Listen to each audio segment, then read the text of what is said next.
ወወልድ ወመንፈስ ቅዱስ አሐዱ አምላክ አሜን። አባቶቼ ካህናት፣ ወንድሞቼ ዲያቆናት፣ ክቡር መምህራችን መምህር ያዕቆብ፣ የካቴድራላችን ሰባኪ ወንጌል፣ እናታችን የእመቤታችን የቅድስት ድንግል ማርያም አማላጅነት አይለየን። በዛሬው ቀን በቤተ ክርስቲያናችን መታሰቢያው ከሚደረግለት ከሰማዕቱ ከቅዱስ መርቆሬዎስ ረድኤትና በረከት ሁላችንንም በቸርነቱ ያሳትፈን። የምስጢር ባለቤት ቸሩ አምላካችን እግዚአብሔር የተሰወረውን የወንጌል ምስጢር ለሁላችን ገልጦ የሚረባንንና የሚጠቅመንን ነገር እንዲያስተምረን የሱ ቅዱስ ፍቃዱ ይሆንልን። ለዛሬ እግዚአብሔር በሰጠን ጊዜና ሰዓት የምንማማርበት የትምህርታችን ርዕስ የሚሆነው በሁሉም መንፈስ ቅዱስ ሞላባቸው የሚል ይሆናል። ይህንን በርዕስነት ያነሳነውን ኃይለ ቃል በመጽሐፍ ቅዱሳችን ላይ ተመዝግቦ የምናገኘው በሐዋርያት ሥራ በምዕራፍ 2 ቁጥር 4 ላይ ነው። ይህን ርዕስ መነሻ አድርገን መነጋገር ያስፈለገበት ምክንያት እንደ ቤተ ክርስቲያናችን ስርዓት መሰረት አሁን ያለንበት ወቅት ስለ ነገረ መንፈስ ቅዱስ በስፋት የሚነገርበት ወቅት ላይ ነው ያለነው። በዚሁ መሰረት ዘመኑን፣ ወቅቱን፣ ጊዜውን የዋጀ ትምህርት መማር እንድንችል ይህን ርዕስ መርጠነዋል። ቆሞን ለመናገር ቁጭ ብለውም ለማድመጥ ጥበብ ከእግዚአብሔር ሲሰጥ ብቻ ነውና ለእኔ ለባሪያው ተናጋሪ የሆነ አንደበትን ለእናንተም ለሰሚዎቹ አስተዋይ የሆነ ልቦናን ቸሩ አምላካችን እግዚአብሔር ለሁላችንም በቸርነቱ ያደለን። እስኪ አንድ ጊዜ በርዕስነት ያነሳነውን ኃይለ ቃል ሁላችንም በህብረት ለመናገር ራሳችንን እናዘጋጅ። በሁሉም በሉ እስኪ መንፈስ ቅዱስ ሞላባቸው። እግዚአብሔር በዚህ ርዕስ ሁላችንን እንዲያስተምረን የሱ ቅዱስ ፍቃዱ ይሆንልን። በዚህ ርዕስ ውስጥ 4 ነገሮችን ባጭሩ እግዚአብሔር መንፈስ ቅዱስ እንዳገዘን መጠን እንመለከታለን። በመጀመሪያ መንፈስ ቅዱስ ምን ወረደ የሚለውን እንመለከታለን። ሶስተኛ የመንፈስ ቅዱስ ስጦታዎችን እናያል። አራተኛና የመጨረሻ መንፈስ ቅዱስ በቤተ ክርስቲያን ያለውን አገልግሎት ከኛ ሕይወት ጋር በማዛመድ ካየን በኋላ ትምህርታችንን እንቋጨዋለን። ቆሞ ለመናገር ቁጭ ብሎም ለማድመጥ ጥበብ ከእግዚአብሔር ሲሰጥ ብቻ ነውና ለእኔ ለባሪያው ተናጋሪ የሆነ አንደበትን ለእናንተም ለሰሚዎቹ አስተዋይ የሆነ ልቡናን ቸሩ አምላካችን እግዚአብሔር ለሁላችንም በቸርነቱ ያደለን። በሁሉም መንፈስ ቅዱስ ሞላባቸው ርዕሳችን ይሄ። እስኪ ስለ መንፈስ ቅዱስ ስለምንማር መንፈስ ቅዱስ ማን ነው የሚለውን አስቀድመን እንግዲህ መንፈስ ቅዱስ አባቶቻችን ብዙ ጊዜ እንደሚነግሩን ከሦስቱ የሥላሴ አካላት መካከል አንዱ ነው። አብ፣ ወልድ፣ መንፈስ ቅዱስ። ወገኖቼ ብዙ ጊዜ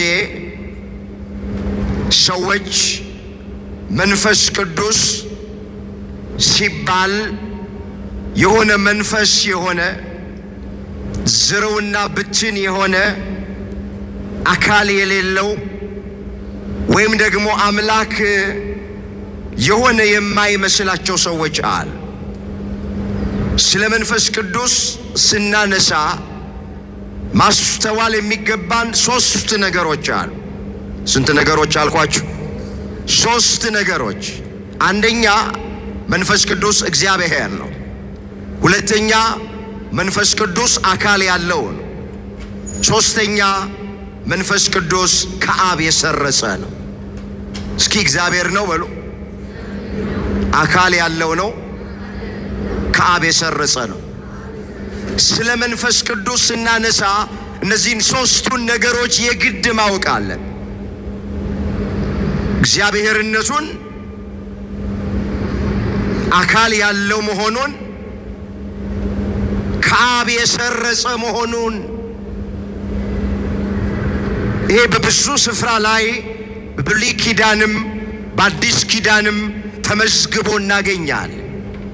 ስለ መንፈስ ቅዱስ እግዚአብሔርነት ማለት በዚህ በመጽሐፈ ኢዮብ ምዕራፍ 33 ቁጥር 4 ላይ እንዲህ ተብሎ ተመዝግቧል። የእግዚአብሔር መንፈስ ፈጠረኝ አለ ኢዮብ። ሁሉን የሚችል የአምላክ እስትንፋስ ሕይወትን ሰጠ። የእግዚአብሔር መንፈስ ፈጠረኝ ሲል ሥላሴ በኩነት 3 ናቸው ይላሉ አባቶቻችን። የአብ ኩነት ልብ 3 ናቸው ይላሉ አባቶቻችን። የአብ ኩነት ልብነት ነው። የወልድ ኩነት ቃልነት ነው። የመንፈስ ቅዱስ ኩነት እስትንፋስነት ነው።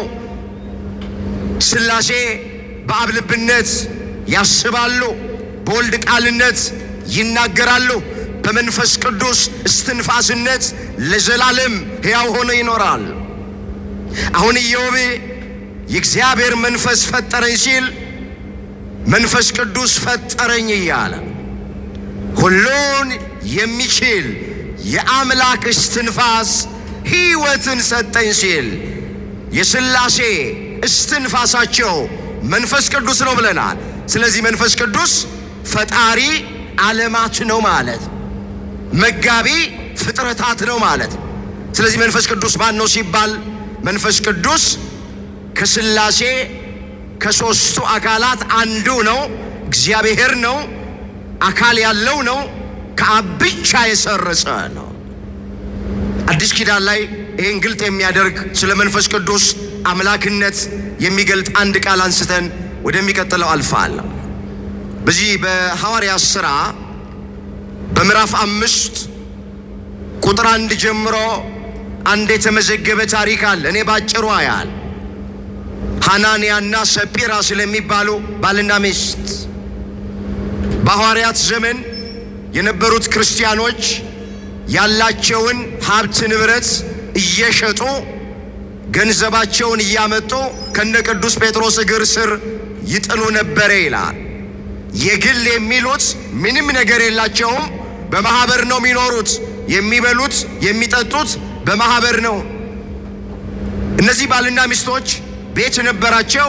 ቤታቸውን ሸጡ ወደ እነ ቅዱስ ጴጥሮስ ማህበር ለመግባት ማለት።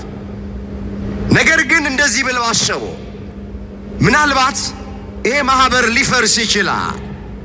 ስለዚህ ከቤቱ ሽያጭ አሉ ግማሹን ለራሳችን እናስቀር፣ ግማሹን ወስደን እንስጥ ብለው ሐናንያና ሰጲራ ተማከሩ ይላል። ከቤቱ ሽያጭ ላይ ግማሹን ደብቀውት ግማሹን ወደ እነ ቅዱስ ጴጥሮስ አመጡና ከእግራቸው በታች ጣሉት ይላል። እኔ የምፈልገው ከዚህ በኋላ ያለውን ነው። ጴጥሮስ እንደዚህ አላቸው። የሐዋርያት ሥራ ምዕራፍ 5 ቁጥር 3 ላይ ነው። ጴጥሮስም ሐናንያ ሆይ አለው፣ መንፈስ ቅዱስን ታታልልና። ማንን ታታልልና? መንፈስ ቅዱስን ታታልልና ከመሬቱ ሽያጭ ታስቀር ዘንድ ሰይጣን በልብ ስለምን ሞላ? ሳትሸጠው ያንተ አልነበረምን? ከሸጥከውስ በኋላ በስልጣንህ አልነበረምን? ይህንን ነገር ለምን አሰብክ አለውና እግዚአብሔርን ታታልል ዘንድ ነው እንጂ ሰውን አልዋሸህም አለው።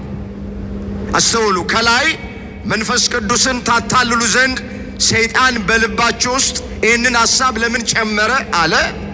ዝቅ ብሎ ደግሞ የዋሸኸው ሰው ሳይሆን ማንን ነው አለው? ስለዚህ መንፈስ ቅዱስ እግዚአብሔር እንደሆነ ቅዱስ ጴጥሮስ አስረግጦ በዚህ ምዕራፍ ላይ ተናገረ። ስለዚህ ባጭሩ መንፈስ ቅዱስ እግዚአብሔር ነው።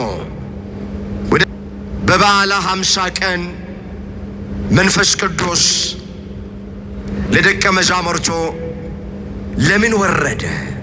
እሱን እየዘረዘርን እናየዋል። እንመለስ ወደ ተነሳንበት ርዕስ ጋር። ይህ የሐዋርያት ሥራ ምዕራፍ 2 ቁጥር 1 በዓለ 50 የተባለው ቀን በደረሰ ጊዜ ነው ብሎ የሚጀምረው ታሪክ። ምን ማለት ነው? በዓለ 50 የተባለው ቀን በደረሰ ጊዜ ማለት እስራኤል የሚያከብሯቸው ብዙ በዓላቶች አሉ። ከነዚህ በዓላት መካከል አንደኛው በዓለ 50 እየተባለ ይጠራል። የፋሲካን በዓል ባከበሩ 50 ቀን ቆጥረው የሚያከብሩት በዓል አለ። ከእሸቱ መካከል የደረሰውን ይዘው ይመጡና በእግዚአብሔር ፊት ቆመው ይህንን እሸት በዝናብ አብቅለህ በፀሐይ አብስለህ የምትመግበን አምላክ እናመሰግንሃለን ብለው ነዶ ይዘው ይመጡና አምላካቸው እግዚአብሔርን ያመሰግኑታል። በዓለ 50 ይሉታል። 50ኛ ቀን ማለት ነው። ወይንም ጴንጠቆስጤ ተብሎም ይጠራል። ጴንጠቆስጤ ማለት ምንም ምስጢር የለውም 50ኛ ቀን ማለት። ንገሩኝ፣ ጴንጠቆስጤ ማለት ምን ማለት ነው አልኳችሁ? የግሪክ ቃል ነው። ጴንጠቆስጤ ማለት የግሪክ ቃል ነው። ወደ አማርኛ ሲመለስ 50ኛ ቀን ማለት ጰራቅሊጦስ ይለዋል። ጰራቅሊጦስ ማለት አጽናኝ መንፈስ ቅዱስ ማለት ነው። ይሄም የግሪክ ቃል ነው።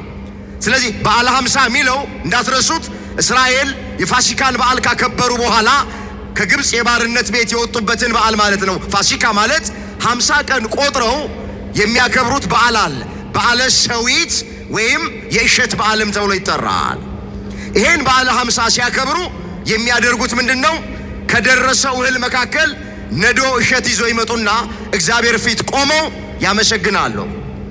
ስለተሰጠን ነገር አመስጋኞች እንድንሆን መድኃኔዓለም ይርዳል። ብዙ ሰው አንድ ነገር እስኪቀበል ድረስ ነው። ከተቀበለ በኋላ ግን ብዙ ሰው አያመሰግንም። መጽሐፍ ግን በሁሉ አመስግኑ ነው የሚል። እዛ አንደኛ ተሰሎንቄ ምዕራፍ 5 ቁጥር 18 ላይ የተመዘገበ የእግዚአብሔር ቃል። እስኪ በሁሉም በሉ። ድምፃችሁ አነሰብኝ። በሁሉም አመስግኑ። በሁሉም ምን በሉ? ክርስቲያን ሲሞላም ሲጎድልም ሲያገኝም ሲያጣም በሐዘንም በደስታም ጊዜ ማንን ያመሰግናል? አሁን እስራኤል እህሉ ሲደርስ እግዚአብሔር ነው በዝናብ ያበቀለልን፣ ስለኛ መውጣት መውረድ አይደለም፣ ስለኛ ማረስ መቆፈር መኮትኮት አይደለም፣ ስለኛ መጨነቅ አይደለም፣ አንተነ ይሄንን ፍሬ ሰጠህን፣ አንተነ ይሄንን እህል ሰጠህን ብለው ያመሰግኑታል። በዓለ 50 የሚባለው ባጭሩ እሱ ነው። ይህን በዓል እስራኤል ሲያከብሩ በዋና ከተማቸው በኢየሩሳሌም ተሰብስበው ነው የሚያከብሩት። የራቁት ቀርበው፣ የተበተኑት ተሰብስበው በኢየሩሳሌም ከተማ ሆነው ነው የሚያከብሩት።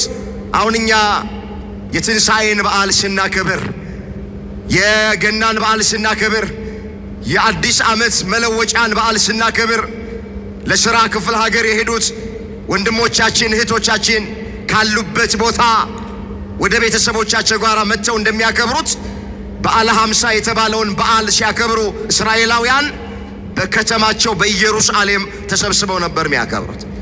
ይህን እያከበሩ ሳሉ ነው ይላል እንግዲህ ሁሉም በአንድ ልብ ሆነው አብረው ሳሉ ድንገት እንደሚነጥቅ አውሎ ንፋስ ከሰማይ ድምፅ መጣ። ተቀምጠው የነበሩበትን ቤት ሁሉ ሞላው። እንደ እሳት የተከፋፈሉ ልሳኖች ታዩአቸው፣ በእያንዳንዳቸውም ላይ ተቀመጡባቸው። በሁሉም መንፈስ ቅዱስ ሞላባቸው፣ መንፈስም ይናገሩ ዘንድ እንደሰጣቸው በሌላ ልሳኖች ይናገሩ ጀመረ። እንግዲህ ያንን በዓል እያከበሩ ሳሉ መንፈስ ቅዱስ ለ120 ሰው ቤተሰቦች በጸጋ ወረደ። በማርቆስ እናት በማርያም ቤት ሳሉ ጽርሐ ጽዮን ተብላ በምትጠራው ማለት በዛ ያሉ መንፈስ ቅዱስ ወረደላቸው።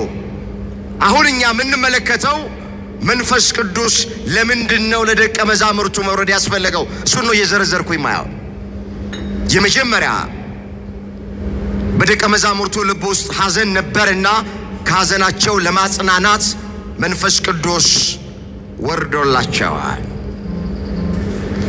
ሁላችን እንደምናውቅ ጌታችን ኢየሱስ ክርስቶስ ገና በመዋዕለ ሥጋዌው በአጭር ቁመት በጠባብ ደረት ተወስኖ በዚህ ምድር ሲመላለስ ወንጌል ሲያስተምራቸው ከነሱ እንደሚለይ በመስቀል ተሰቅሎ እንደሚሞት ሲነግራቸው በደቀ መዛሙርቱ ልብ ውስጥ ሐዘን ገብቶ ነበረ። ታውቃላችሁ።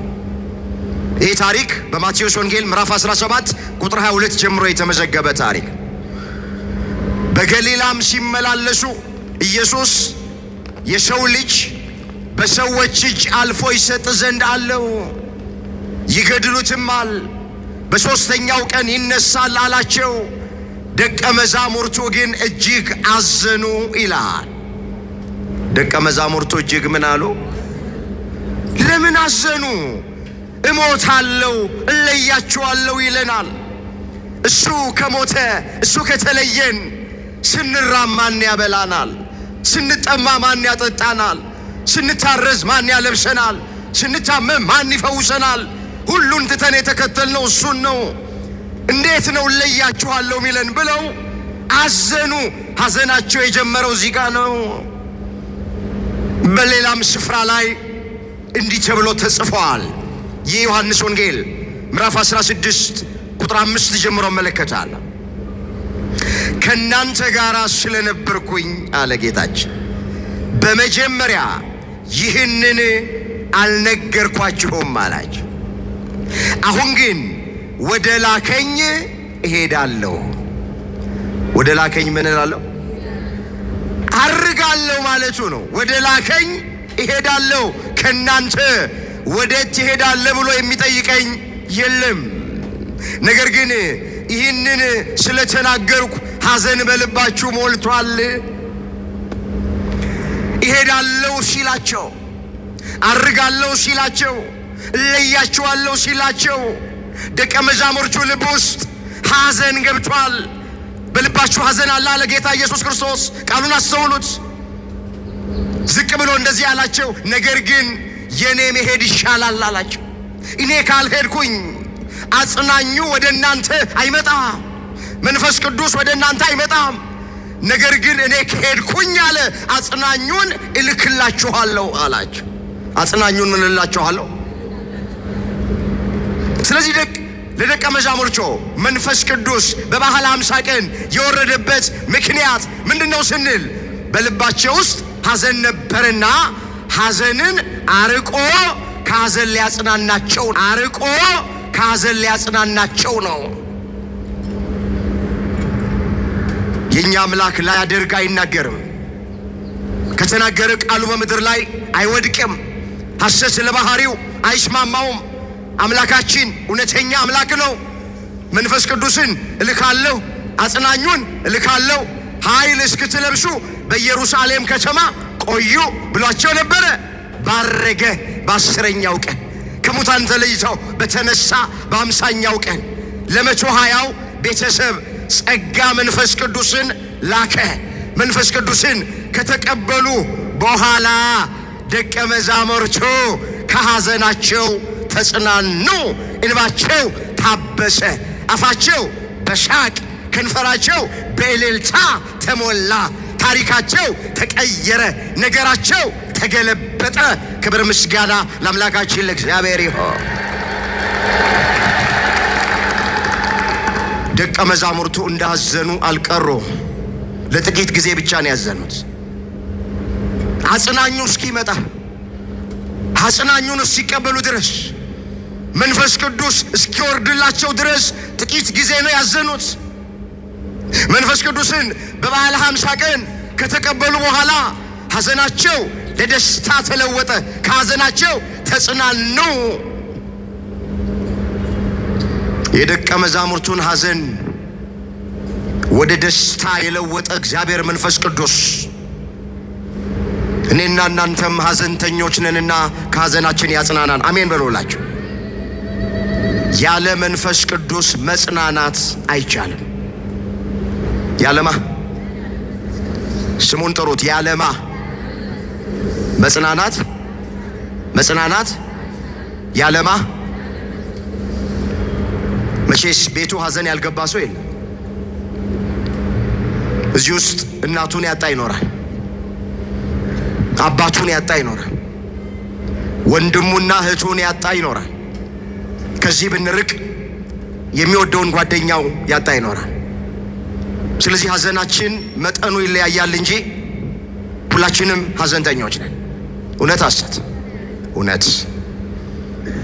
ስለዚህ የሚያጽናናው መንፈስ ቅዱስ ነው።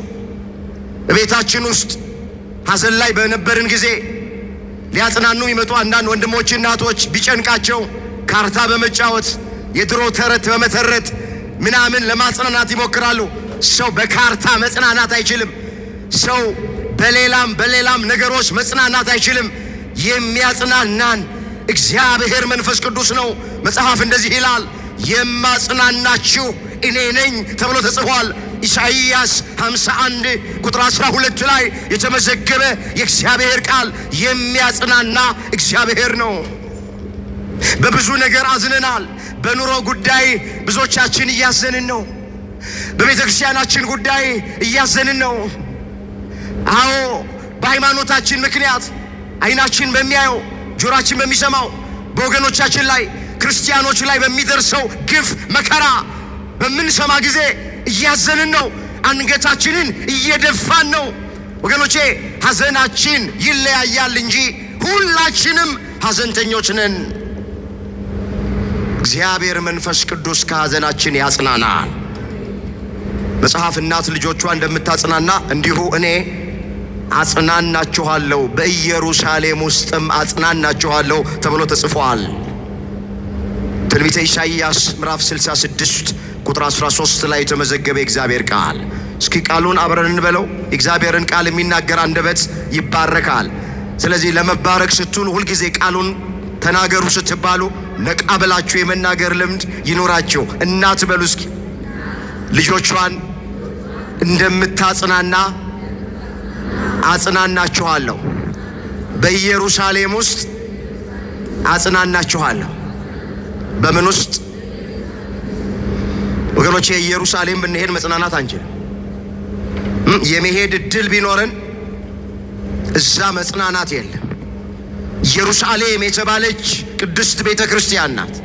ኢየሩሳሌም ማለት ሀገረ ሰላም ማለት፣ የሰላም ሀገር የምትባል ቤተ ክርስቲያን ናት። እናት ልጆቿን እንደምታጽናና፣ አዎ 9 ወር ከ5 ቀን በማህፀኗ የተሸከመች እናት፣ ጡቶቿን አጥብታ ያሳደገች እናት፣ በክንዶቿ ያቀፈች እናት፣ በጀርባዋ ያዘለች እናት ልጇን ማጽናናት ትችላለች። ስለዚህ እግዚአብሔር ራሱን በእናት መሰለ። እናት የወለደች ልጇን እንደምታጽናና እንዲሁ እኔ አጽናናችኋለሁ አለ። እግዚአብሔር ከእናት በላይ እናት ነው፣ ማጽናናት ይችልበታል። ከአባት በላይ አባት ነው፣ ማጽናናት ይችልበታል። በበዓለ ሃምሳ ቀን መንፈስ ቅዱስ በወረደ ጊዜ ደቀ መዛሙርቱ ከሐዘናቸው ተጽናኑ። መንፈስ ቅዱስ የወረደው ለዚህ ነው። ለነሱ የወረደ መንፈስ ቅዱስ ለእኛም በጸጋ ይውረድልን። ሁለተኛ፣ ለምንድን ነው መንፈስ ቅዱስ በበዓለ ሃምሳ ቀን የወረደው? ከደቀ መዛሙርቱ ልብ ውስጥ ፍርሃትን አርቆ መንፈሳዊ ድፍረት ሊሰጣቸው ነው። ለምን? ደቀ መዛሙርቱ መንፈስ ቅዱስን ከመቀበላቸው በፊት ይፈሩ ነበር። ብዙ ማለት እንችላለን። አንድ ብቻ ነገር ላስታውሳችሁ። ከመንፈስ ቅዱስ መውረድ በፊት በደቀ መዛሙርቱ ሕይወት ውስጥ ፍርሃት ነበረ። በዚህ በማቴዎስ ወንጌል በምዕራፍ 14 ቁጥር 26 ጀምሮ አንድ ታሪክ ተመዝግቧል። በአንድ ወቅት ጌታችን ኢየሱስ ክርስቶስ በሌሊቱ በአራተኛው ክፍል ይላል ባህሩን እየተረገጠ ወደ ደቀ መዛሙርቱ መጣ። እነ ቅዱስ ጴጥሮስ በታንኳ ሆነው በባህር ላይ ይሄዱ ነው ያሉት። ጌታቸውን መምህራቸውን አዩት። ውሃውን ባህሩን እየተረገጠ ወደ እነሱ ይመጣል። ምትሃት ያዩ መሰላቸውና ደቀ መዛሙርቱ ፈሩ። እሱም እንዲህ አላቸው። ይህ ማቴዎስ ወንጌል ምዕራፍ 14 ቁጥር 26 ላይ ደቀ መዛሙርቱም በባህር ላይ ሲሄድ ባዩት ጊዜ ምትሃት ያዩ መሰላቸው፣ በፍርሃትም ጮኹ ይላል። በምን ጮኹ? ፈርተው ጮኹ። ወዲያው ኢየሱስ ተናገራቸው። አይዟችሁ እኔ ነኝ አትፍሩ አላቸው። እስኪ አይዟችሁ በሉ። እኔ ነኝ አትፍሩ። እግዚአብሔር አይዟችሁ ይበለ። በፈሩ ሰዓት በተጨነቁ ጊዜ ደረሰላቸው። አይዟችሁ አትፍሩ እኔ ነኝ አለ። እግረ መንገድ ኢየሱስ ክርስቶስ ወደዚህ ምድር የመጣው ስለ 3 ዋና ነገሮች ነው።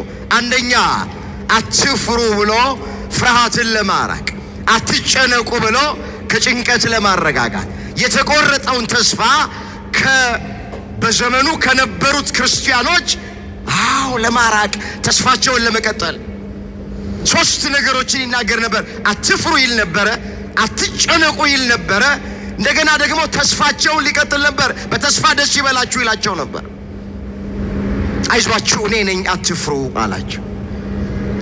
ስለዚህ ደቀ መዛሙርቱ መንፈስ ቅዱስን ከመቀበላቸው በፊት ፍርሃት ነበረባቸው፣ ይፈሩ ነበር። ወገኖቼ ሰው በዋናነት ስለ 2 ነገር ነው የሚፈራው። አንደኛ እምነቱ ሲጎድል፣ ሁለተኛ እግዚአብሔር መንፈስ ቅዱስ ሲለየው። የእምነት መጉደል ፍርሃት ያመጣል። ትዝ ይላችኋል ጌታችን በታንኳ ሲሄድ ማዕበል ተነስቶ ታንኳይቱን ወደፊት፣ ወደ ኋላ፣ ወደ ግራ፣ ወደ ቀኝ እያደረገ ያናውጻት ጀመር ይላል ማቴዎስ 8 ቁጥር 23 ላይ። ደቀ መዛሙርቱ ወደ ክርስቶስ መጡ። እሱ በታንኳይቱ ውስጠኛ ክፍል ተኝቶ ነበረ ይላል። ቀርበው ምንድነው ያሉት? ጌታ ሆይ አድነን፣ ስንጠፋ አይገድህም እንዴ አሉት። እሱም ምፈልገውን ቃል ተናገረ። እናንተ እምነት የጎደላችሁ ስለምን ትፈራላችሁ አላቸው። እናንተ በሉ እስኪ እምነት የጎደላችሁ ስለምን ትፈራላችሁ? ምን የጎደላችሁ? ስለዚህ ሁላችሁ መጀመሪያ ሰው የሚፈራው መጽሐፍ ቅዱስ እንደሚናገር እምነቱ ሲጎድል፣ ሁለተኛ ሰው የሚፈራው መንፈስ ቅዱስ ከሱ ሲለይ፣ በትንሽ በትልቁ በሚያየው በሚሰማው በሩቅ በቅርብ ባለው ነገር ይደነግጣል፣ ይፈራል። እንመለስ። ደቀ መዛሙርቱም ፍርሃት ነበረባቸው። እነ ቅዱስ ጴጥሮስ፣ እነ ቅዱስ ዮሐንስ፣ እነ ቅዱስ ያዕቆብ ሌሎቹም ፍርሃት ነበረባቸው። በበዓለ ሃምሳ ቀን መንፈስ ቅዱስ በጸጋ በወረደላቸው ጊዜ ፍርሃት ከነሱ ራቀ። በመንፈሳዊ ድፍረት በጥባት ሆነው ወንጌል መስበክ ጀመሩ፣ ማገልገል ጀመሩ። ክርስቶስን ሰቅለው በገደሉት በጨካኞቹ በአረመኔዎቹ በአይሁድ መካከል ሳይፈሩና ሳያፍሩ ወንጌል መስበክ ጀመሩ። መቼ? መንፈስ ቅዱስን ከተቀበሉ በኋላ። ቅዱስ ጴጥሮስ በአንድ ወቅት ስለ ኢየሱስ ክርስቶስ የባህሪ አምላክነት፣ የዓለም መድኃኒትነት፣ ሞቶ ለዓለም ሕይወቱን እንደሰጠ፣ እርቃኑን ሆኖ ጸጋውን እንዳለበሰ፣ ተሸንክሮ ከችንካር እንዳላቀቀን በድፍረት በጨካኞቹ በአይሁድ መካከል ወንጌል ሰበከ። የሕይወትን ራስ ገደላችሁት፣ ወንጀል የሌለበት ነውር ነቀፋ ማይገኝለትን ሰቅላችሁ ገደላችሁት ወዮላችሁ እያለ ጴጥሮስ አስረግጦ ከመጽሐፍ እየጠቀሰ ሰበከ። አይሁድ ያዙት፣ ወደ ወህኒ ያስገቡት ይላል። በጅራፍ ገረፉት። ሁለተኛ ኢየሱስ ክርስቶስ የሚለውን ስም እንዳጠራ ብለው ከገረፉት በኋላ ከእስር ቤት አወጡት።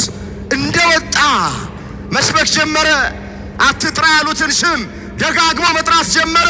እንዲህም አለ፣ አይሁድ ስሙኝ፣ ከሰው ይልቅ ለእግዚአብሔር ልንታዘዝ ይገባል አለ። ከሰው ይልቅ ለማ? የሐዋርያት ሥራ ምዕራፍ 5 ቁጥር 29 ላይ የተመዘገበ እግዚአብሔር ቃል ከሰው ይልቅ ለእግዚአብሔር ልንታዘዝ ይገባል አለ። ከፍርሃት ውስጥ ወጡ። በቃ ደፋር ሆኑ።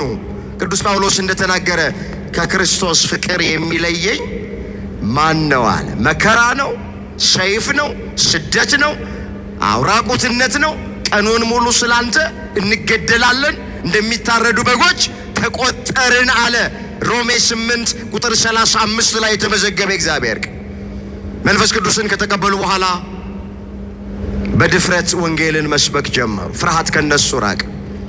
እግዚአብሔር መንፈስ ቅዱስ ከሁላችንም ልብ ውስጥ ፍርሃትን ያርቅልን። አሜን በሉ። ዛሬ በብዙ ነገር እንፈራለን። ማይፈራ ሰው የለም። በብዙ ነገር ነው የምንፈራ። አባቶቻችን ምን ይላል? ፈሪ አይጸድቅም ገለባም አይበቅልም ይላል። ፈሪ ምን አይልም? ገለባስ? ገለባ በየትኛውም ዘመን ተዘርቶ በቅሎ አያውቅም፣ ወደፊትም አይበቅልም። የሚፈራ ሰውም አይጸድቅም። ስለ ክርስትናው የሚፈራ፣ ስለ ሃይማኖቱ የሚፈራ፣ ስለ ማዕተቡ የሚፈራ ወገኖቼ፣ በሃይማኖት ጉዳይ የሚፈራ የሚያፍር ሰው፣ መመስከር የማይችል ሰው አይጸድቅም። ብዙ የሚያፍሩ ሰዎች አሉ። ማዕድ ቀርቦ የሌላ እምነት ተከታይ አጠገባቸው ካለ ስመ እግዚአብሔር ጠርተው ባርከው ይበሉ የነበሩ ሰዎች አፍረውና ፈርተው እግዚአብሔር ማያውቀው ነገር የለም ብለው ዝም ብሎም ያሉ ሰዎች አሉ። በቤተ ክርስቲያን ደጃፍ ሲያልፉ ሌላ ጊዜ ይሳለሙ የነበሩ ሰዎች ሌላ ሰው አጠገባቸው ካለ ሳይሳለሙ አፍረው ዝም ብሎ መሄዱ ሰዎች አሉ። ወገኖቼ፣ ያፈርንበት የፈራንበት ዘመን ይብቃ። በሃይማኖታችሁ ጉዳይ ከማንም ሰው ጋር አትደራደሩ፣ አትፈሩ። እነሱ ያው ያላፈሩበትን እኛ እውነት ይዘን አናፍርም። ካፈሩ እነሱ ይፈሩ። ምናፍረውና የምንፈራው ወገኖቼ መንፈስ ቅዱስ እኛ ጋር ስላለ። እነ ቅዱስ ጊዮርጊስ በመንኮራኩር የተፈጩት፣ አንገታቸውን በሰይፍ የተቀሉት፣ እነ ቅድስት አርሴማ አይናቸውን እስኪወጣ ድረስ ያን ሁሉ መከራ የተቀበሉት፣ ሌሎቹም ወደ አናብስት ጉድጓድ የተጣሉት፣ ጥርሳቸው የተነቀለው፣ ጽሕማቸው የተነጨው፣ ቆዳቸው ስልቻ የሆነው ወገኖቼ እንደ ሽንኩርት ቢከተፉ፣ እንደ ሻማ ቢቀልጡ፣ እንደ ጧፍ ቢነዱ ያን ሁሉ መከራ የተቀበሉት መንፈስ ቅዱስ ከነሱ ጋር ስለነበረ በጥባት በድፍረት ሆነው ያን ሁሉ መከራ ተቀብለውታል። ፍርሃት ካለን ስለ ሃይማኖታችን መመስከር እንኳን አንችል። እግዚአብሔር አምላካችን ፍርሃትን ከሁላችንም በቸርነቱ ያርቀልን። መጽሐፍ እግዚአብሔር የሰጠን የፍቅር ራስን የመግዛት መንፈስ እንጂ የፍርሃት መንፈስ እንዳልሆነ ሐዋርያው ቅዱስ ጳውሎስ በሃይማኖት ለወለደው ለልጁ ለጢሞቴዎስ እንደዚህ አድርጎ ጽፎለታል። ላነበው ፈልጋለሁ። እዚህ ሁለተኛ ጢሞቴዎስ ምዕራፍ 1 ቁጥር 7 ላይ የተመዘገበ ቃል አስተውሉት እስኪ። ይህንን ኃይለ ቃል እግዚአብሔር ብሎ ይጀምራል። የኃይልና የፍቅር ራስን የመግዛት መንፈስ እንጂ የፍርሃትን መንፈስ አልሰጠንም። ምን አላለንም? አልሰጠን። እግዚአብሔር የሰጠን መንፈስ በመጀመሪያ የኃይል ነው፣ ሁለተኛ የፍቅር ነው፣ ሶስተኛ ራስን የመግዛት ነው እንጂ የፍርሃት መንፈስ እግዚአብሔር ለማንም አልሰጠም። ፍርሃት ሰይጣን በልባችን ውስጥ የሚጨምረው መንፈስ። እግዚአብሔር ይህን ፍርሃት ከሁላችን ያርቅልን። አስቀድሞ ነቢዩ ሐጌ መንፈሴ በመካከላችሁ ያድራልና አትፍሩ ተብሎ ተጽፏል። ትንቢተ ሐጌ ምዕራፍ 2 ቁጥር 5 ላይ እስኪ ቃሉን አብረን እንበለው። መንፈሴ በሉ እስኪ በመካከላችሁ ይኖራልና አትፍሩ። ምን አትበሉ። እግዚአብሔር ፍርሃታችንን በቸርነቱ ያርቅልን። ወደ ሶስተኛው እንሂድ። ሶስተኛ መንፈስ ቅዱስ ለምን ለደቀ መዛሙርቱ ወረደ ብለን ስንል ታምራት የሚያደርጉበትን ኃይልና ጥበብ ሊሰጣቸው። ደቀ መዛሙርቱ ዕውራንን ቢያበሩ፣ ለምጻምን ቢያነጹ፣ ሽባን ቢረቱ፣ ጎባጣን ቢያቀኑ፣ ድውያንን ቢፈውሱ፣ ድንቃ ድንቅ ተአምራትን ቢያደርጉ ይህንን ኃይልና ጥበብ የሰጣቸው እግዚአብሔር መንፈስ ቅዱስ። ያለ መንፈስ ቅዱስ ተአምራት አላደረጉ። ያለ መንፈስ ቅዱስ ወገኖቼ ዕውራንን አላበሩ። ቅዱስ ጳውሎስ በቀሚሱ ጫፍ ያን ተአምር ያደረገው፣ ቅዱስ ጴጥሮስ በጥላው ሙት ያስነሳው በምንድን ነው ብለን ስንል ይህንን ኃይልና ጥበብ የሰጣቸው መንፈስ ቅዱስ ነው። በሐዋርያት ሥራ ምዕራፍ 3 ቁጥር 1 ጀምሮ የተመዘገበው ታሪክ ያ ከእናቱ ማኅፀን ጀምሮ አንካሳ የነበረ ሰው መልካም በሚሏት በሰለሞን ደጅ በቤተ መቅደስ ላይ ሁልጊዜ ማይጠፋ እዛ የተጣለ አላፊ አግዳሚው ወጪ ወራጁን ድቃቂ ሳንቲም ይለምናል።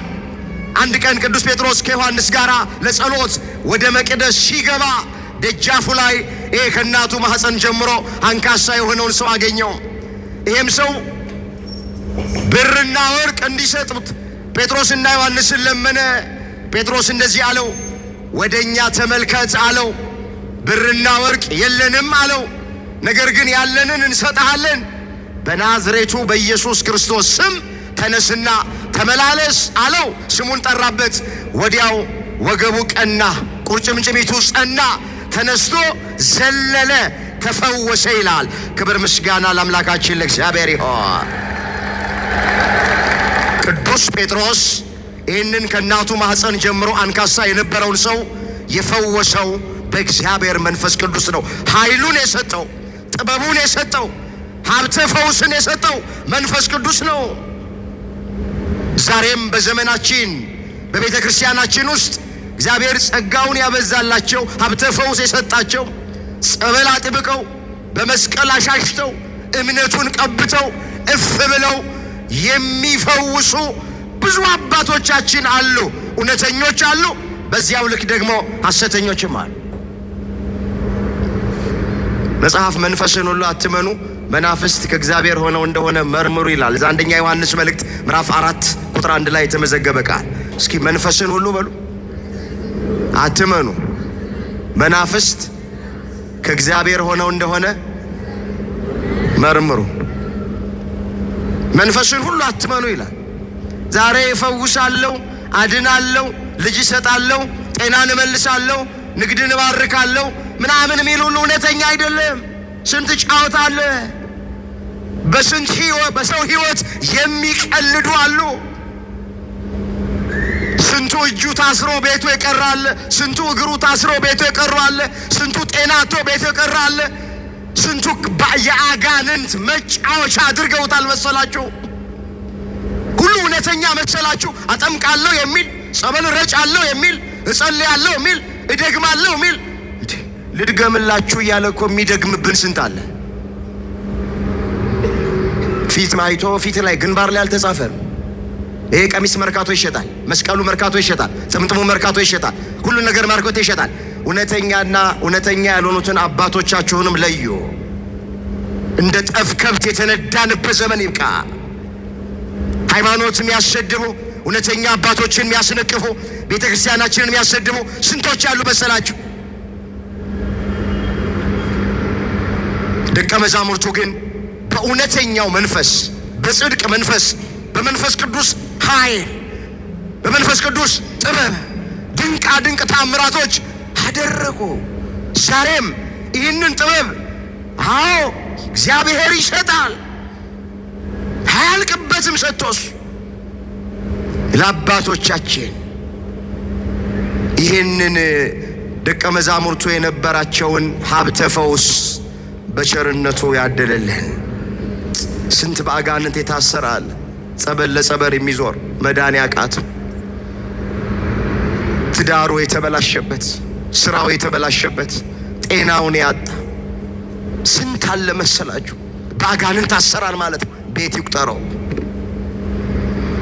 አንገቱን ደፍቶ አዝኖ በገዛ አባቶቹ። አንዳንዶቹ በዚህ ምክንያት ይቅርብኝ ብለው እውነተኞቹን የሚያርቁ ሰዎች አሉ።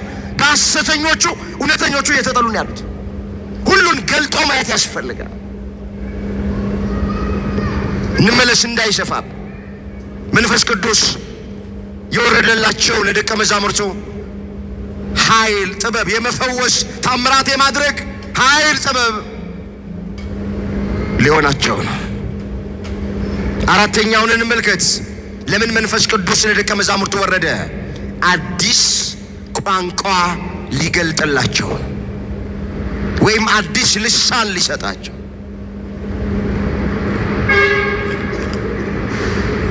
ጌታችን በሚያርግበት ጊዜ አንድ ቃል ተናግሯቸው ነው ያረገ። ወደ ዓለም ሁሉ ሂዱ፣ ወንጌልን ለፍጥረት ሁሉ ምን አርጉ? ስበኩ።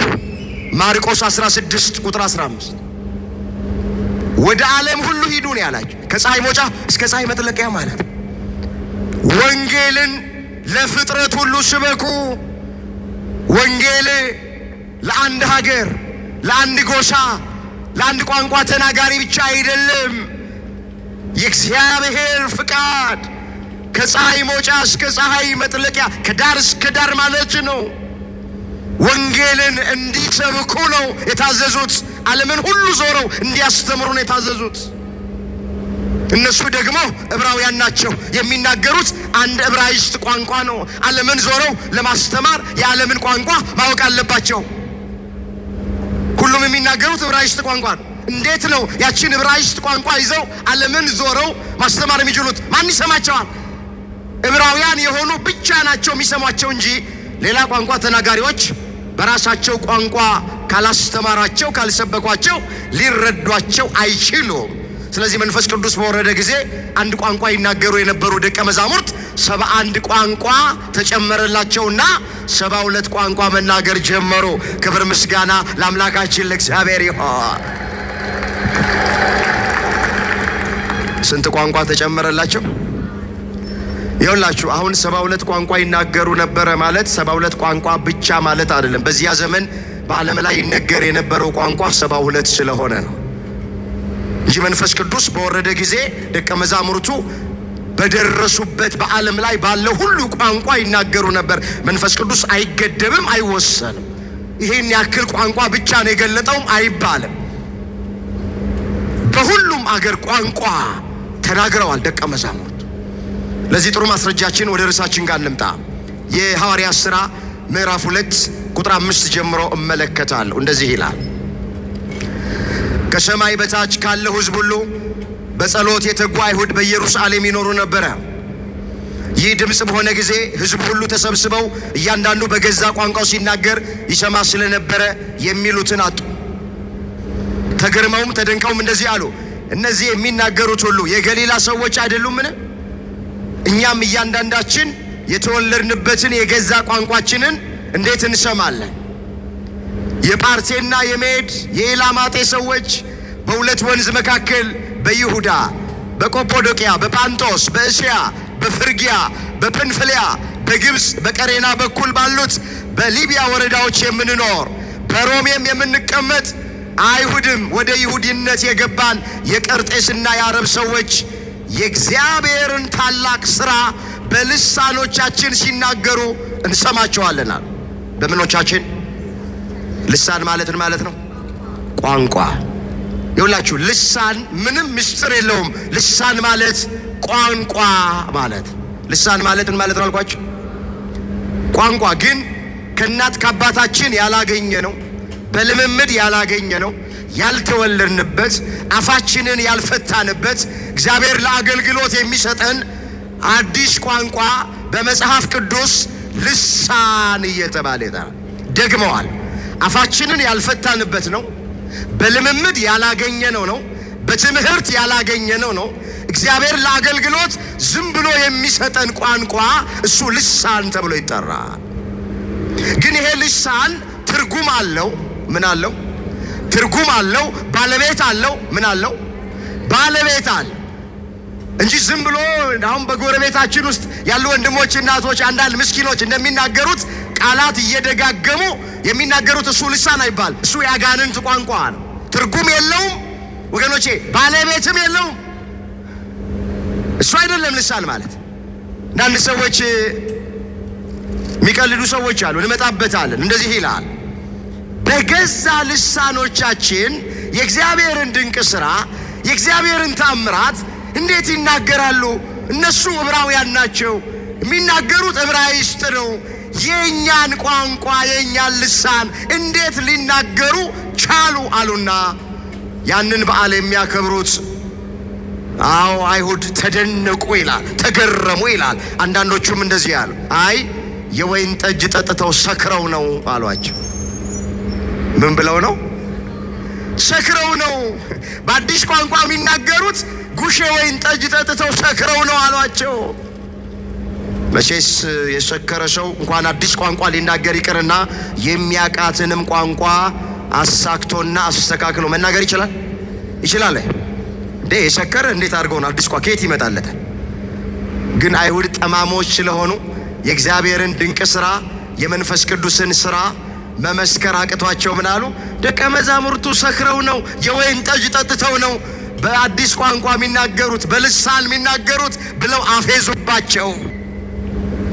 ጴጥሮስ ብድግ አለና እንደዚህ አለ፣ አይሁድ አላቸው፣ ለእናንተ እንደመሰላችሁ ደቀ መዛሙርቱ ሰክረው አይደለም፣ ገና ከጠዋቱ እኮ 3 ሰዓት ነው አላቸው። ከጠዋቱ ስንት ሰዓት ነው? ይኸውላችሁ እግረ መንገድ መንፈስ ቅዱስ የወረደው ጠዋት 3 ሰዓት ላይ። ስንት ሰዓት ላይ? 3 ሰዓት ላይ። ሁሉም ሰው እያየው በንፋስ አምሳል በእሳት አምሳል ድምፅ እያሰማ ነው 3 ሰዓት ላይ ለ120 ቤተሰብ መንፈስ ቅዱስ በጸጋ የወረደላቸው። ገና ከጠዋቱ 3 ሰዓት ነው አለ። ምን ማለቱ ነው እንዴ? በ3 ሰዓት ሰው ቢሰክር 3 ሰዓት ላይ አይሰክርም። መቼ ካላበደ መቼ ነው የሚሰክረው? ሰዓቷን ታውቃታላችሁ መቼ። ይሄን ነው እኮ ጴጥሮስ ያለ የእግዚአብሔር ቃል እኮ ነው። አይሁድ አላቸው፣ ለእናንተ እንደመሰላችሁ ደቀ መዛሙርቱ ሰክረው አይደለም፣ ገና እኮ ከጠዋቱ 3 ሰዓት ነው። ስለዚህ በ3 ሰዓት ማንም ሰው መጠጥ ሊጠጣ ወደ መጠጥ ቤት አይሄድም፣ ያደረበት ከሆነ ምናልባት እንጂ ሲመሽ ነው ቀማምሶ ሁሉም ወደ ቤቱ የሚገባው። 3 ሰዓት ነው አለና ምን አላቸው? ነገር ግን መጽሐፍን አታነቡም እንዴ? አትመረምሩም እንዴ? በነቢዩ በኢዩኤል የተጻፈው ይፈጸም ዘንድ ነው። ሥጋ በለበሰ ሁሉ በመጨረሻ ከመንፈሴ አፈሳለሁ የሚል ቃል አለ፣ እሱ ተፈጽሞ ነው አለ። ከትንቢተ ኢዩኤል ምዕራፍ 2 ቁጥር 28 ላይ ስቦ አመጣና ተናገረ ጴጥሮስ። እዛ ኢዩኤል 2:28 ላይ ምን ይላል? በመጨረሻው ቀን ሥጋ በለበሰ ሁሉ ላይ ከመንፈሴ አፈሳለሁ የሚል ቃል አለ። እሱ ተፈጽሞ ነው። ከመንፈስ ቅዱስ የተነሳ ነው በአዳዲስ ቋንቋ የሚናገሩት እንጂ ሰክረው አይደለም ብሎ አላቸው ይላል። ስለዚህ መንፈስ ቅዱስ በበዓለ ሃምሳ ቀን የወረደበት 4ኛው ምክንያት አዲስ ቋንቋ ለደቀ መዛሙርቱ ሊሰጣቸው ነው። ሰጥቷቸዋል። በደረሱበት አገር ሁሉ አዲስ ልሳን እየተሰጣቸው ሰብከዋል። እግረ መንገድ ቋንቋ ወገኖቼ መለያያ አይደል። ቋንቋኛ ምንገፋፋበትም አይደል። በቋንቋ ሰውን የምንወድበትም በቋንቋ ምክንያት ሰውን የምንጠላበትም አይደል። ቋንቋ ለሐዋርያት የተሰጣቸው ለአገልግሎት። በቋንቋ ምክንያት እንዳንለያይ እግዚአብሔር ሁላችንንም ይጠብቀን። ዛሬ ሀገራችን ኢትዮጵያ በደም እየጨቀየች ያለችው ብዙ ንጹሃን ደማቸው ደመ ከልብ የሆነው በተለይ ኦርቶዶክሳውያን ወገኖቻችን ትናንትም ከትናንት ወዲያም በሶሻል ሚዲያው ላይ እንዳየን እንደሰማን የሚገደሉት አብያተ ክርስቲያናት የሚቃጠሉት በዚህ ምክንያት። ወገኖቼ ቋንቋ መግቢያቢያ እንጂ መለያያ አይደል። በቋንቋ ምክንያት ሰውን አንውደድ፣ ሰውንም አንጥራ። አሁን ብዙዎቻችን መጥላት ብቻ ይመስለናል፣ ኃጢአቱ አይደለም። በቋንቋ ምክንያት የምንወድም ከሆነ ጤነኞች አይደለም። ሰውን የምናከብረው በሰውነቱ እንጂ በሀገሩ በብሔሩ በሚናገረው ቋንቋ አይደለም፣ በማንነቱ አይደለም። ሰው በሰውነቱ ነው መከበር ያለበት። ሰው በምኑ አልኳችሁ? ወንድማችንን እህታችንን ከየትም ሀገር ትምጣ የትኛውንም ቋንቋ ይናገር ትናገር፣ ወገኖቼ ኦርቶዶክሳውያን ክርስቲያኖች በቋንቋው አንውደድ፣ በቋንቋው አንጥላው። በሰውነቱ እንውደድ፣ በሰውነቷ እንውደዳት፣ እናክብረው፣ እናክብራት። ክርስትና ይሄ ነው። መንፈስ ቅዱስ የወረደበት በበዓለ ሃምሳ ቀን አዲስ ቋንቋ ለአገልግሎት ሊሰጣቸው ነው። ሰጣቸው። በተሰጣቸው ቋንቋ ዓለምን ዞረው አሳመኑበት፣ ለሰው መዳን ምክንያት ሆኑበት። ሰውን ከአምልኮተ ጣዖት ወደ አምልኮተ እግዚአብሔር አመጡበት። ከገቢረ ኃጢአት ወደ ገቢረ ጽድቅ መለሱበት። ሰውን አዳኑበት በቋንቋ። ዛሬ እኛ በቋንቋ ምክንያት እየተገፋፋን፣ እየተበላላን፣ እየተነካከስን፣ እየተገዳደልን፣ እየተጨራረስን ያለን። እግዚአብሔር ይሄንን መድኃኒት የሌለውን በሽታ ከአገራችን ላይ ያንሳለን። እንመለስ። የመንፈስ ቅዱስ ስጦታ እና በቤተ ክርስቲያን ውስጥ መንፈስ ቅዱስ ያለውን አገልግሎት ጠቅለልን ነው ጊዜያችንን መጠቀም። እንግዲህ ሁላችን እንደምናውቅ የመንፈስ ቅዱስ ስጦታዎች ብዙ ናቸው። እዚህ ጋር ቆሞ የሚያስተምረው መንፈስ ቅዱስ ጸጋውን ሰጥቶን ነው የምናስተምረው።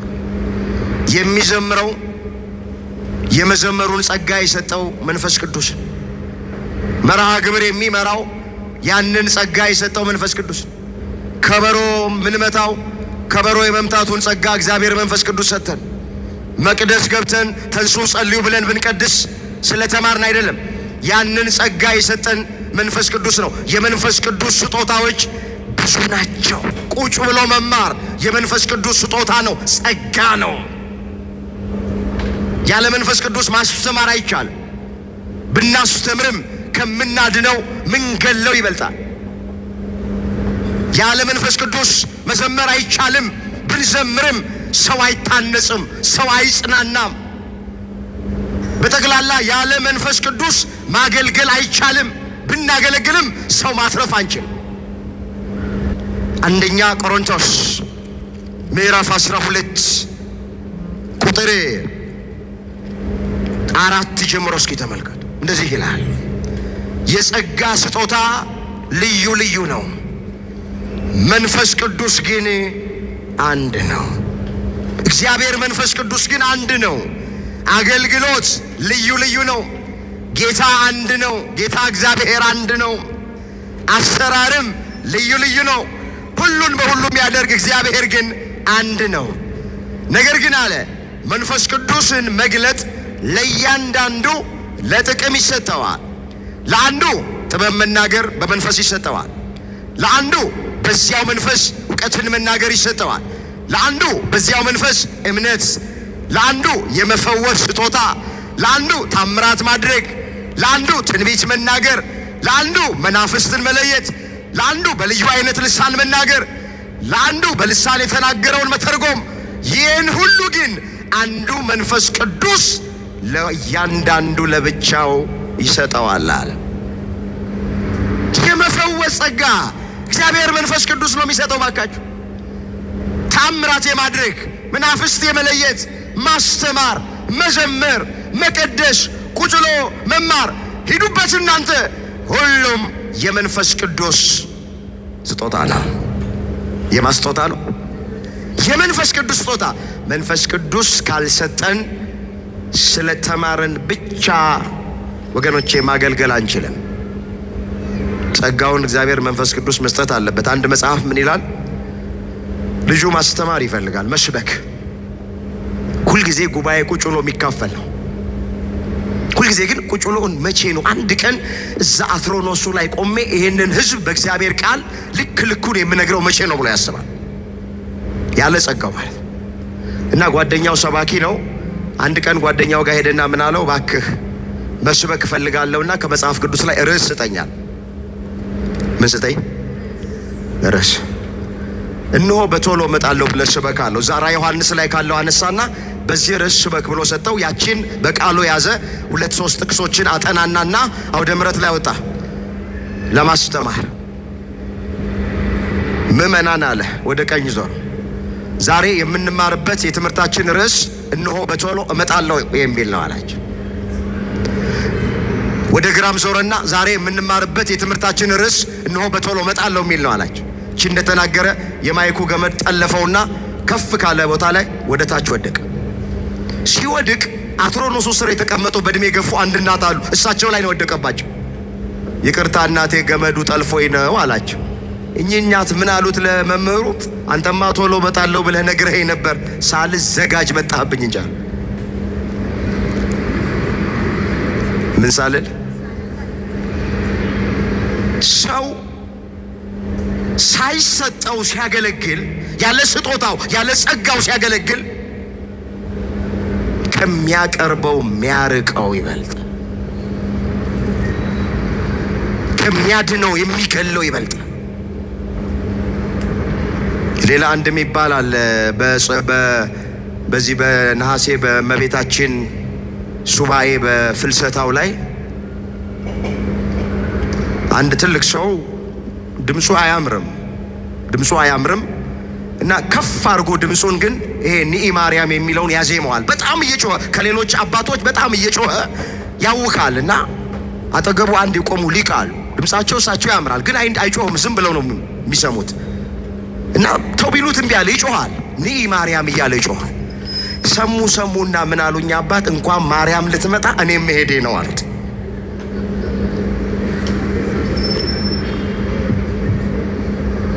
እኔ እንድስቁ ፈልጌ አይደለም። ምን እያልኳችሁ መሰላችሁ? ሁላችንም የተሰጠን ምን አለ። ስለዚህ በምናችን እናገልግል። ቁጭ ብሎ መማር ከሆነ ጸጋችን ቁጭ ብለን እንማር። መዘመር ከሆነ ጸጋችን እንዘምር። ለምን ካልሰበኩ እንላለን። መስበክ ከሆነ ጸጋችን በቃ እንስበክ። ለምን ካልዘመርኩ እንላለን። የሚቀድሰው ይቀድስ፣ የሚያጠነው ይጠን፣ መርሃ ግብር የሚመራው ይምራ፣ ከበሮ የሚመታው ይምታ። ሰው የሚያከው የሚደርስበትን ነው። የማንደርስበትን አንከክ። በተሰጠን ጸጋ እናገልግል። መንፈስ ቅዱስ ለደቀ መዛሙርቱ የማስተማር፣ የመስበክ፣ ታምራት የማድረግ፣ የመፈወስ፣ መናፍስትን የመለየት ጸጋ ሰጠ። በተሰጣቸው ጸጋ አገለገሉ። እኛም በተሰጠን ጸጋ እንድናገለግል ሁላችንን እግዚአብሔር ይርዳ። እንግዲህ የመንፈስ ቅዱስ በቤተ ክርስቲያናችን ስራዎች ሁሉ የሚሰሩት ሚስጥራት የሚፈጸሙት በመንፈስ ቅዱስ ነው። ቅዳሴ ቢቀደስ ህብስቱ ተለውጦ ስጋ መለኮት፣ ወይኑ ተለውጦ ደመ መለኮት ቢሆን፣ ሌሎቹም አገልግሎቶች፣ ስርዓት አምልኮቶች የሚፈጸሙት በሙሉ በመንፈስ ቅዱስ መሪነት ነው። ያለ መንፈስ ቅዱስ ቤተ ክርስቲያን ውስጥ ምንም የሚደረግ ነገር የለም። ቅዱስ ዮሐንስ አፈወርቅ መንፈስ ቅዱስ የወረደበትን ቀን ምንድን ያለው? የቤተ ክርስቲያን የልደቷ ቀን ነው አለ። የምኗ ቀን ነው አለ? የልደቷ ቀን። በበዓለ ሃምሳ ቀን መንፈስ ቅዱስ ባይወርድ ለደቀ መዛሙርቱ ክርስትናችን፣ ሃይማኖታችን ቀጭጫና ኮስምና ትቀር ነበረ ብሎ ነው የተናገረው ይሄ ሊቅ። ግን መንፈስ ቅዱስ ስለወረደ ቤተ ክርስቲያን ተስፋፋች፣ ክርስትና ተስፋፋ፣ ሃይማኖታችንም ተስፋፍታለች። ለደቀ መዛሙርቱ የወረደ ጸጋ መንፈስ ቅዱስ ለሁላችንም ይወረድልን። የመጨረሻ ቃሌ እንደው መንፈስ ቅዱስ ወይ ቀረበኝ እደርብኝ ብሎ መናገር ኃጢአት እንዳይመስላችሁ፣ እንዳትታለሉ፣ እንደዛ እንዳትሉ። ዳዊት ከቤርሳቤ ደረሰ አይደለም? ኦርዮንን አስገደለ አይደለም? ምን ብሎ ነው የጸለየው? አቤቱ ንጹሕ ልብን ፍጠርልኝ፣ የቀናው መንፈስ በውስጤ አድስ፣ ከፊታ አትጣለኝ፣ በሽታ መንፈስ ደግፈኝ አለና ቅዱስ መንፈስህን ከኔ ላይ ምን አትበልብኝ አለ? አትውሰድብኝ አለ። እስኪ አብረን እንበለው። አቤቱ በሉ እስኪ። ጸሎት ነው፣ ሁላችሁም ጸልዩ። አቤቱ ንጹሕ ልብን ፍጠርልኝ፣ የቀናውን መንፈስ በውስጤ አድስ፣ ከፊትህ አትጣለኝ፣ በእሽታ መንፈስ ደግፈኝ፣ ቅዱስ መንፈስህን ከኔ ላይ አትውሰድብኝ። ምን አትበልብኝ? ይኸውላችሁ ቅዱስ መንፈሱ ከኛ ሲወሰድ ምንም ነገር ሊኖረን ይችላል፣ ግን በሕይወታችን ደስተኛ መሆን አንችል። አንዳንድ ወንድሞቻችንና እህቶቻችን ራሳቸውን በገመድ እያንጠለጠሉ የሚገሉት ይሄ መንፈስ ከነሱ ሲርቅ፣ እርኩስ መንፈስ ሲቀርባቸው። ሰው መርዝ እየጋተ ራሱን የሚያጠፋው፣ ከፎቅ ላይ እየወረወረ ራሱን የሚያጠፋው ለምን ይመስላችኋል? ቅዱስ መንፈስ ከሱ ሲለይ እኮ። ስለዚህ ጠዋትም ማታም ለጸሎት እግዚአብሔር ፊት ስንቆም አቤቱ ንጹሕ ልብን ፍጠርልኝ፣ የቀናው መንፈስ በውስጤ አድስ፣ ቅዱስ መንፈስህን ከኔ አትውሰድብኝ እንበለው። እግዚአብሔር ቅዱስ መንፈሱን ከኛ ከወሰደ ብዙ ገንዘብ ሊኖረን ይችላል። ዘመነኛ መኪና ልናሽከረክር እንችላለን። በተዘራረበ ፎቅ ውስጥ ልንኖር እንችላለን። ግን ደስተኛ መሆን አንችልም። ሰላም አይኖረንም። እንጨነቃለን፣ እንተክዛለን፣ እንታወካለን። መቼ? እግዚአብሔር መንፈሱን ከኛ ከወሰደው። መንፈስ ቅዱስ ከተለየን ምንም ነገር ሊኖረን ይችላል፣ ግን ደስታ የሚባል አይኖረንም። ስለዚህ ጸሎታችን እንደ ዳዊት ቅዱስ መንፈስን ከኔ ላይ አትውሰድብኝ እያልን እንድንጸልይ መድኃኔዓለም ሁላችንን ይርዳል። በሁሉም በሉ እስኪ መንፈስ ቅዱስ ሞላባቸው። ለደቀ መዛሙርቱ የወረደው መንፈስ ቅዱስ ለእኛም ይውረድልን። ያስተማረን፣ የመከረን፣ የገሰጸን የአባቶቻችን አምላክ እግዚአብሔር ስሙ ለዘላለም የተመሰገነ ይሆን። ድንግል ማርያም ጣዕሟን ባንደበታችን ፍቅሯን በልባችን ትሳልብን።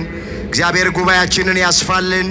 በተማርነው ትምህርት 30 60 100 ያማረ ፍሬ አፍርተን መንግሥቱን እንድንወርስ ስሙን እንድንቀድስ እግዚአብሔር ለሁላችንም ይፍቀድልን። የሁላችንን መጨረሻ እግዚአብሔር ያሳምር።